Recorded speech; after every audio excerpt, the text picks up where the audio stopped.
Good morning everyone. I am PL Narada, Assistant Professor, and today we will solve some questions, and these questions are very useful for BA, MA, RPSC, NET, SET. आज हम इन questions का solution करेंगे आपके साथ और आप जानेंगे कि आपका लेवल कितना है। तो आइए हम इंग्लिश लिटरेचर के ये क्वेश्चन शुरू करते हैं। यस, ये रहा अपना पहला question. Write the name of two great Victorian poets. यहाँ पर आपको दो ग्रेट विक्टोरियन पोइट्स के नाम बताने हैं। मैं आपको बता दूं, विक्टोरियन एज के जो दो महान कवि हैं, Alfred Lord Tennyson and Robert browning. दोनों कवि जो है बहुत ज़्यादा पॉपुलर हुए हैं और इन्होंने बहुत ही अच्छी पोइट्री लिखी है।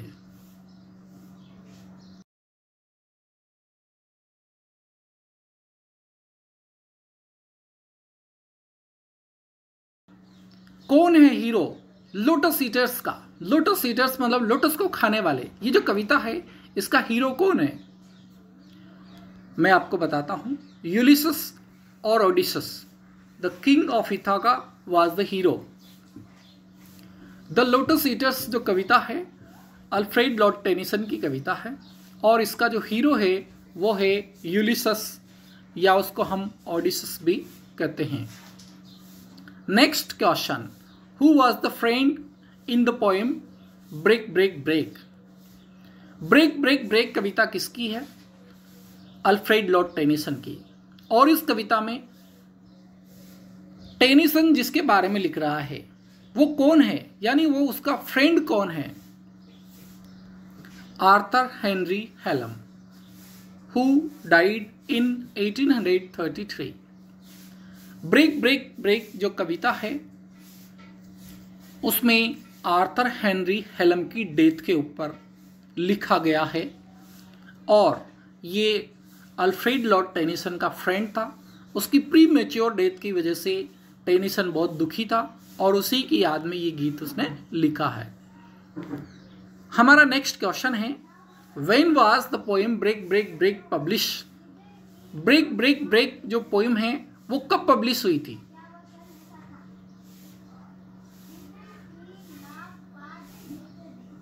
इसका राइट आंसर है 1842। ये कविता 1842 में प्रकाशित हुई थी। हमारा नेक्स्ट क्वेश्चन है, with whom the poet compares himself in the poem break break break? Break break break जो कविता है उसमें कवि अपनी तुलना किनसे करता है? किन दो लोगों से वो तुलना करता है और अपने आप को इंफीरियर समझता है? Fisherman's boy and sailor's lad. Break break break जो कविता है उसमें कवि कहता है, O well for the fisherman's boy, O well for the sailor lad. इन लाइन में बताया है कि फिशरमैन का लड़का कितना खुश है, सेलर लेड कितना खुश है।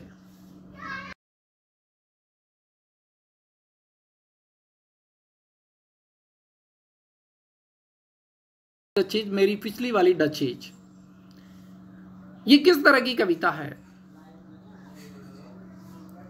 It is A dramatic monologue. My last duchess Robert browning की लिखी हुई कविता है और इसको हम ड्रामेटिक मोनोलॉग के रूप में जानते हैं। ड्रामेटिक मोनोलॉग क्या होता है? इसके लिए आप PL नरेड़ा के यूट्यूब चैनल पर जाइए और ड्रामेटिक मोनोलॉग नाम से सर्च कीजिए, आपको पूरा एक वीडियो मिलेगा। मैं यहाँ पे बता दूं, ड्रामेटिक मतलब नाटकीय और मोनोलॉग मतलब एकालाप, यानी जिसमें एक व्यक्ति ही बोलता है और उसमें एक व्यक्ति सुनने वाला होता है लेकिन वो बोलता नहीं है। Who is the speaker of this poem? My last duchess जो कविता है इसका स्पीकर कौन है, यानी इसमें कौन बोल रहा है? इसका राइट आंसर है Alfonso second, the 5th duke of Ferrara. यहाँ पर जो ड्यूक है वो अल्फोंसो सेकंड है और वो फरारा शहर का 5वां ड्यूक था। Who was his first wife of Duke? Who was the first wife of the Duke? यहाँ पे ड्यूक की फर्स्ट वाइफ का क्या नाम था? ड्यूक ने जिसको मार दिया था उसकी पत्नी का क्या नाम था? Lucrezia, daughter of the Florence. Lucrezia de Medici, जो कि फ्लोरेंस की बेटी थी, वो ड्यूक की पत्नी थी। और यहाँ पे जो माय लास्ट डचेस कविता का टाइटल है, वहाँ पे डचेज पूछा जाए कि डचेस कौन है?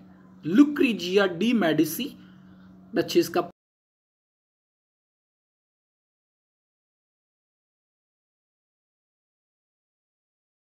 उसमें एक देवता का वर्णन आता है। और मैं आपको बता दूं, एक बार यही क्वेश्चन नेट के पेपर में आया था।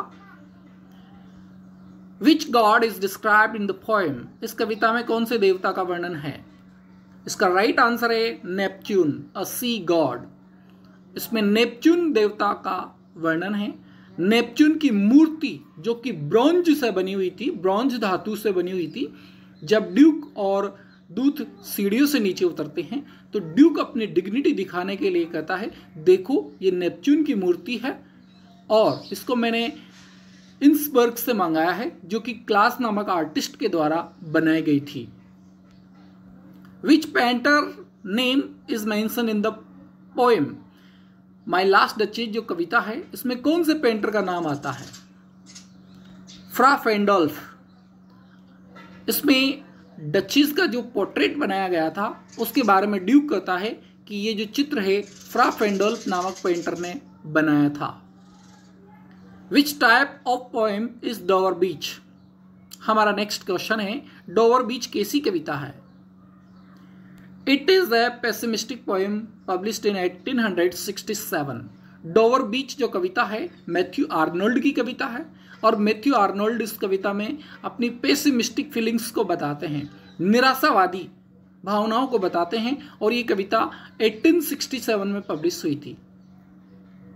Name the ocean which is referred to in the poem Dover Beach. Dover Beach में जिस समुद्र का वर्णन है वो कौन सा समुद्र है? कौन से समुद्र का नाम इसमें आता है? इसका राइट आंसर है एजियन सी। कवि उसमें कहता है,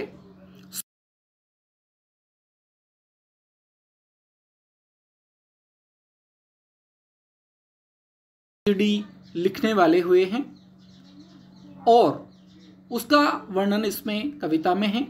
उन्होंने एजियन सी के पे जब शोर सुना तो उनके मन में भी कोलाहल पैदा हो गया था। Which philosopher is mention in the poem? कौन से फिलोसफर की बात कवि यहां पे करता है डोवर बीच कविता में? Sophocles, a 5th century BC Greek playwright. Sophocles जिसका वर्णन मैंने अभी पिछले क्वेश्चन में किया, सोफोक्लीस ही वो व्यक्ति है, वो प्लेरिट है, नाटककार है जो ग्रीक है और ये 5वीं शताब्दी से है। Who wrote the poem the C and the Skylark? The C and the Skylark कविता किसने लिखी है? The C and the Skylark Gerard Manley Hopkins ने लिखी है। जेराल्ड मैनली हॉपकिंस को जीएम हॉपकिंस के नाम से भी जाना जाता है। सी एंड द स्काईलार्क, एक तरफ समुद्र एक तरफ स्काईलार्क की आवाज। Write the rhyme scheme of the poem the C and the skylark. Sea and the skylark जो सोनेट है जीएम हॉपकिंस का, उसकी राइम स्कीम बताइए। A B B A, C D C D. ये सोनेट की rhyme scheme है और ये सोनेट जो है जीएम हॉपकिंस ने लिखा है। On ear and ear two noises from which poem this line has been taken? आप अंदाजा लगाइए, गैस कीजिए, कौन सी कविता से ये लाइन हो सकती है? On ear and ear two noises from which poem? दोनों कानों की तरफ दो आवाजें, ये वही कविता है Sea and Skylark. The C and Skylark, एक तरफ समुद्र की आवाज दूसरी तरफ स्काईलार्क की आवाज।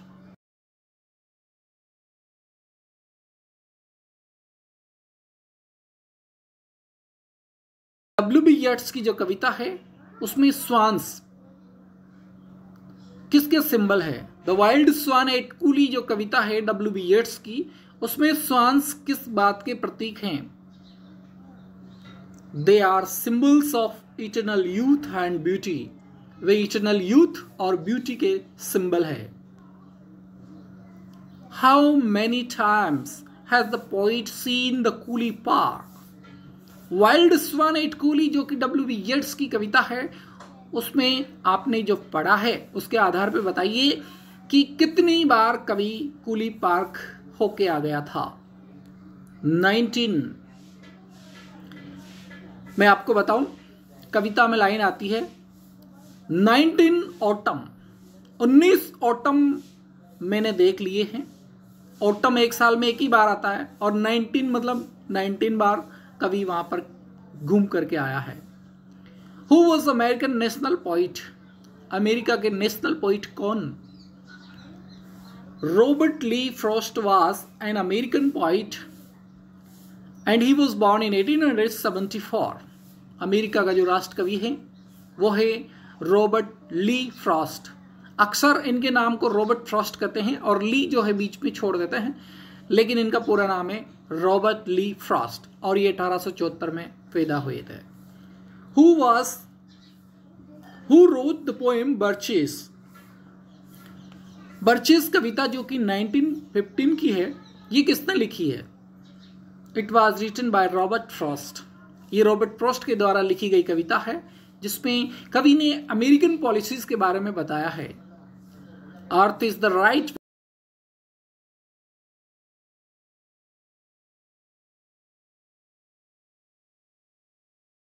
सबसे बेस्ट जगह है प्रेम करने के लिए। ये लाइन कहां से ली गई है और किसने लिखी है? इसका राइट आंसर है रॉबर्ट फ्रॉस्ट। रॉबर्ट फ्रॉस्ट की कविता है बर्चेस। बर्च एक पेड़ होता है और उन्हीं के ऊपर ये कविता लिखी है। Who is the war poet in your syllabus? आप कोई से भी एक युद्ध कवि का नाम बता दीजिए। Rupert Brooke and he wrote the soldier in 1915। Rupert Brooke जो है वॉर पोइट है। Rupert Brooke, Siegfried Sassoon, Wilfred Owen, ये वॉर पोइट्स के नाम से जाने जाते हैं। यहाँ पर रूपर्ट ब्रूक की कविता जो है वो है द सोल्जर। द सोल्जर एक सोनेट है और उसमें रूपर्ट ब्रूक जो है अपने मन के उद्गार व्यक्त करते हैं। वो कहते हैं, अगर मैं मर जाऊं लड़ते हुए तो जहां मरूंगा वो मिट्टी मेरे देश की हो जाएगी, इंग्लैंड की हो जाएगी। Name 2 modern poets of your syllabus. Modern कवियों के 2 नाम बताइए। ऐसे कवियों के नाम बताइए जो मॉडर्न हो। T.S. Eliot, Thomas Stearns Eliot was born in 1888 and W.B. Yeats 1865। ये दोनों मॉडर्न कवि है। How many preludes are described in the poem The Prelude? T.S. Eliot की जो कविता है The Prelude, उसमें कितने prelude है? There are 4 preludes। T.S. Eliot की जो कविता है उसमें 4 preludes है। कविता को 4 भागों में बांटा है, उसमें 4 preludes है। What is the time of the first prelude?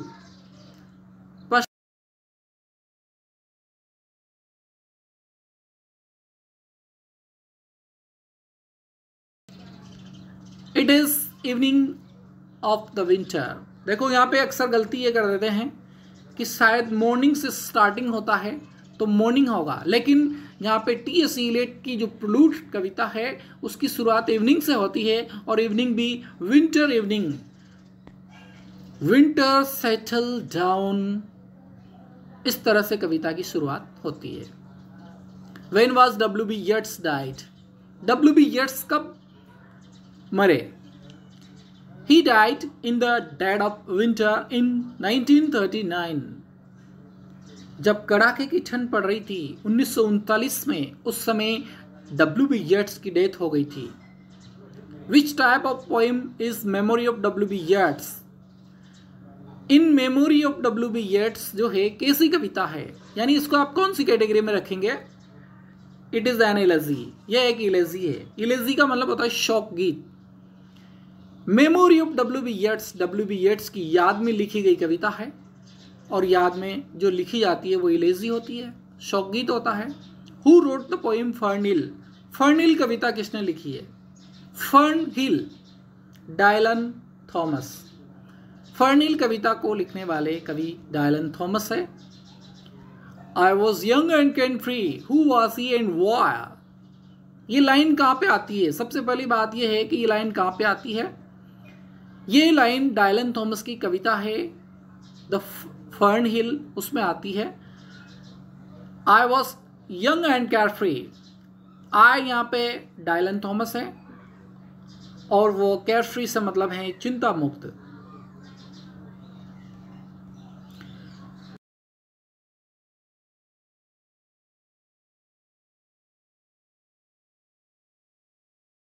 कहानी भी है जो कि कैथरीन मैन्सफील्ड ने लिखी है, लेकिन यहाँ पे प्ले की बात चल रही है। डॉल्स हाउस प्ले, गुड़िया का घर किसने लिखा है? हेनरी गिब्सन इन 1879। हेनरी गिब्सन जो कि प्रॉब्लम प्ले लिखते हैं, उन्होंने डॉल्स हाउस प्ले लिखा है। Who wrote the play the apple cart, Apple cart play किसका है? किसने लिखा है? सेव का ठेला, एप्पल कार्ट, सेव की गाड़ी। The apple cart is political extravaganza by George Bernard Shaw in 1929।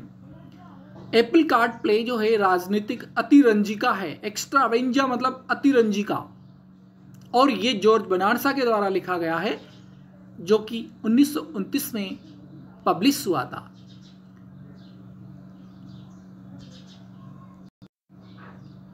Who is the protagonist of the dolls house? Dolls house जो प्ले है उसका हीरो कौन है? प्रोटैगनिस्ट कौन है? टॉरवेल्ड हेल्मर। मैं यहाँ पे आपको बता दूं, डॉल्स हाउस नोरा हेल्मर और टॉरवेल्ड हेल्मर के वैवाहिक जीवन की कहानी है। नोरा टॉरवेल्ड का इलाज कराने के लिए पैसे उधार ले लेती है और वो अपने पति से ये बात छुपा के रखती है, और इसी पे ये ट्रेजेडी आधारित है। नोरा को शाबाशी देने के बजाय जब टॉरवेल्ड को पता चलता है कि उसने पैसे उधार ले रखे हैं, तो वो उसको